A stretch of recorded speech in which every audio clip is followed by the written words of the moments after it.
EuroHooplife here with another podcast. We're going to be interviewing Shahmel Brackett, specifically on Santiagueno, BC. Is that correct?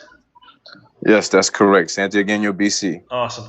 Yeah, I actually did an interview. So the more information. So with EuroHooplife, I'd like to actually have a video library of, say, AC Milan. Have 10 different players talking about AC Milan because every 2013 is going to be different than 2019. So the more Yeah, yeah. information we have on these different teams, the more accurate I think an assessment that players can have if they want to sign a contract.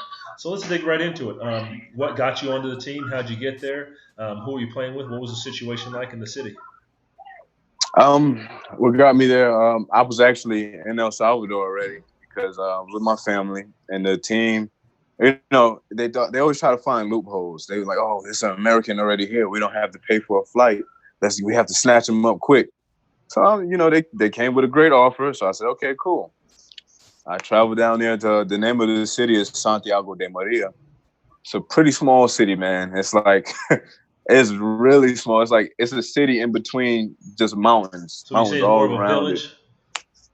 Pretty much. That's exactly. It's more of a village, and it's like, but the people there are cool. Like I love the people there, man. It's like no problems. The team was ran by the mayor. The mayor was actually the president of the club for that city.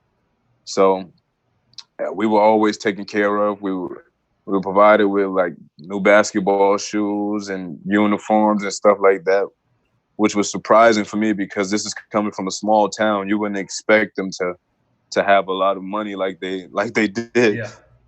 With all the facility and Yeah, all the extra stuff that some teams just don't have the time or energy to even get for you. yeah, And that's yeah. just less that you have to pack when you're overseas. I remember I had those big old CD cases where you'd have four CDs, and I had to carry like two or three of those. Now we just got the podcast. It's a lot easier to travel around with. Um, Yeah. so, what were the facilities like? You said they took care of you. The mayor was the also the president of the team. What were the facilities like? Was hmm it chaotic when the visiting team would come into the gym? And how big was the gym?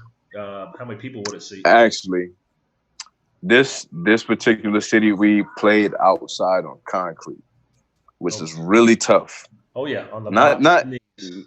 on the body specifically because like I told you, I'm from New York City, so I'm used to that. But when you're getting older, it starts to wear down on your knees a little bit. So Yeah. it's like, okay. But yeah, but it was, we had athletic trainers. We had we had we didn't have a gym, but we had everything we needed. Like the mayor was so invested. Like when he saw the games, like after the first two games, we were playing at this raggedy court. He saw that we had potential and that we had good players.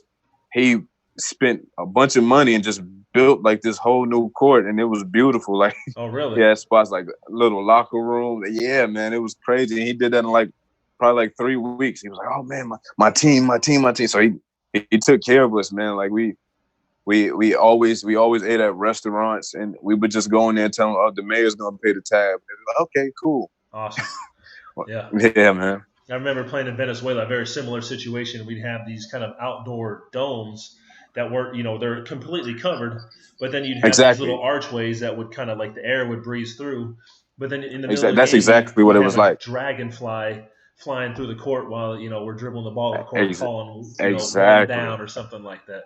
It's exactly how it was. And if it rained, oh my God, we have to postpone for like maybe an hour to Yeah. get everything started Or again. we'd have the crazy amounts of humidity, and you just start sweating, and then the ball gets all slippery because of humidity, and you just can't play normal basketball. You Yeah. can't palm the ball Okay. because So of yeah, yep. yeah, you understand, and you understand. Exactly, but it's a good experience because you're sitting there, and that's one of the biggest things. Is I remember going back to the G League for a tryout, and a lot of the players hmm were like sitting there trying to chase this NBA dream, and like, hey, what have you been doing? I said, I've been playing in Venezuela, I've been playing in Australia, I've playing in Turkey. Like, oh yeah, how was it? I was like, Yeah. I'm making over $200,000. I'm playing basketball, and I'm not chasing something that I'm really unlikely to be able to go. So I realized after my second or third year that I was an international basketball player, and that was my I got paid to travel the world. hmm So you and I were both living a dream that we both grew up wanting to do.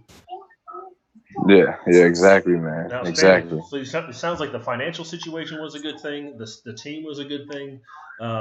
What would you tell a player if they were being recruited by this team? What advice would you give them?